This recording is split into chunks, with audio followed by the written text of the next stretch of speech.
Welcome to my channel and don't forget to subscribe my channel and press the bell button.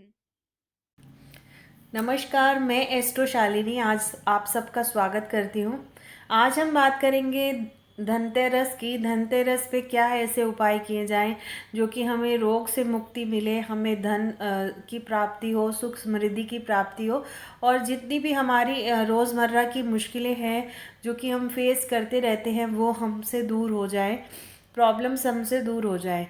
तो सबसे पहले धनतेरस के दिन हमें धनतेरी भगवान की एक फ़ोटो ज़रूर लाकर उनको पूजन करना चाहिए, उनके आगे दीपक लगाना चाहिए।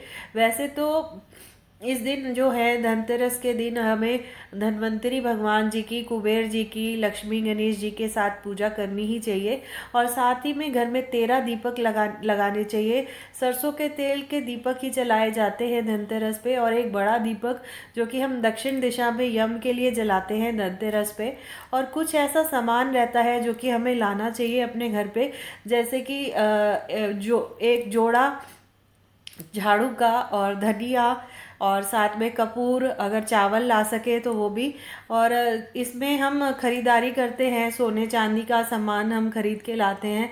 घर में एक बर्तन भी लाते हैं। जब भी हम बर्तन लाते हैं तो उसमें कुछ मीठा डालकर ज़रूर लाएं, या तो बाज़ार से कोई टॉफ़ी खरीद लें या चॉकलेट ले लें, तो उसमें ज़रूर डालकर लेकर आएँ। जब हम 13 दीपक जलाते हैं तो हमें 8 दिशाओं में एक एक दीपक जलाना चाहिए और एक दीपक हमें तुलसी पे जलाना चाहिए। साथ ही में एक दीपक हम जहाँ पर हम पानी का हमारा स्रोत है, पीने का पानी जहाँ हम रखते हैं वहाँ ज़रूर रखना चाहिए। एक हमें अपनी किचन में गैस के पास ज़रूर रखना चाहिए और एक अगर हमारे घर में कोई जैसे हैंडपम्प है या पानी का कुछ ऐसा है तो वहाँ भी हम लगा सकते हैं। और इसी तरह हमें अपनी दहलीज पे, दोनों तरफ अपनी दहलीज पर हमें 2 दीपक जलाने चाहिए। तो इस तरह से हमें दीपक जलाकर अपने घर में सुख समृद्धि ला सकते हैं। और इन दीपकों के अंदर अपने घर के मंदिर में भी एक दीपक ज़रूर जलाएं। और दीपक के अंदर कुछ खास ऐसी चीज़ें भी डालकर आप जला सकते हैं, जैसे एक अगर आंवला डालकर आप जलाते हैं दीपक में तो हमें रोगों से मुक्ति मिलती है। अगर कमल गट्टे का दाना हम अगर दीपक में डालते हैं तो हमें अखंड लक्ष्मी की प्राप्ति होती है। ऐसे ही चांदी का सिक्का भी डाला जाता है अपने दीपक में, तो उससे भी हमारे घर में जो जितनी भी हमारी मतलब पॉजिटिविटी आती है हमारे वेल्थ में, अगर हम नेगेटिविटी की बात करें, नेगेटिविटी दूर करने के लिए दीपक में 2 लौंग और एक कपूर का टुकड़ा डाला जाता है। तो ये सब चीज़ें आप कर सकते हैं। साथ ही में जब भी आप पूजा करने लगे तो संकल्प ज़रूर लेकर पूजा स्टार्ट करें और संकट नाशन गणेश का स्तोत्र, और साथ ही में आपको श्री सूक्तम का पाठ ज़रूर करें। कुबेर के अगर आपको मंत्रों के बारे में पता है तो आप कुबेर जी की पूजा ज़रूर करें, वहाँ पर जो है दीपक जलाएं।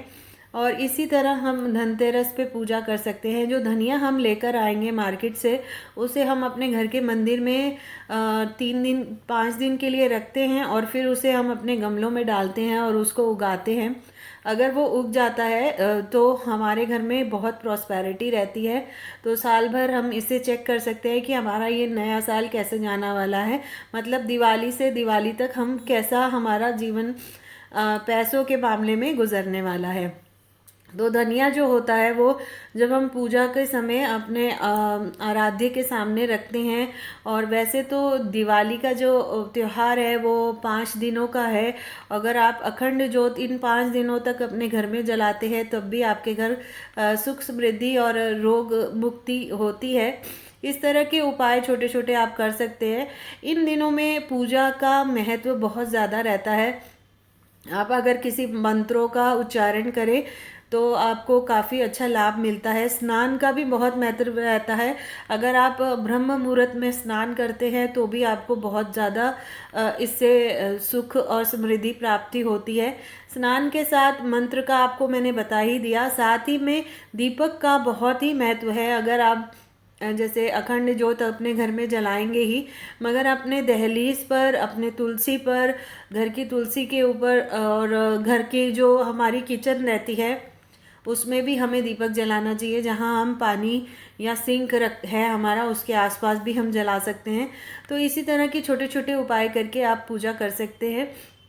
साथ ही में इस दिन गोमती चक्र लाना, कौड़ियाँ लाना और घर में चांदी के कुछ बर्तन या चांदी के सिक्के लाना, वो हमारे घर में बहुत ही बेनिफिट करते हैं, हमें पॉजिटिविटी देते हैं, वेल्थ के नज़रिए से बहुत ही पॉजिटिव माना जाता है।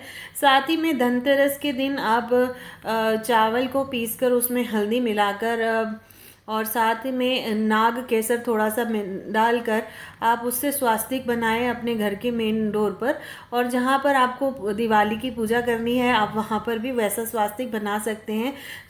ये स्वास्तिक आप अपने जहाँ पर आप बाई खाते बनाते हैं या अपने कोई हिसाब रखते हैं उस वाली कॉपी में भी बना सकते हैं, या जो दुकानदार हैं वो अपनी नोटबुक जो बनाते हैं उनकी कैश मेमो जो होते हैं उन पर भी ये बनाया जा सकता है।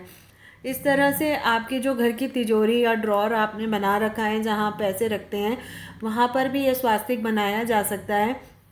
और कमल गट्टे के दाने माँ लक्ष्मी को ज़रूर चढ़ाएं, माँ को इत्र ज़रूर चढ़ाएं और इस तरह से कमल गट्टे के दाने चढ़ाएं। अगर कमल का फूल चढ़ा सकते हैं तो वो भी आप इजीली अवेलेबल है तो वो भी आप उनको अर्पित करें। इस तरह के छोटे छोटे उपाय करके आप घर में काफ़ी सुख समृद्धि ला सकते हैं। और भी रेमेडीज़ के लिए आप मेरे साथ जुड़े रहें और मेरे यूट्यूब चैनल को भी सब्सक्राइब करना ना भूलें। जय माता दी।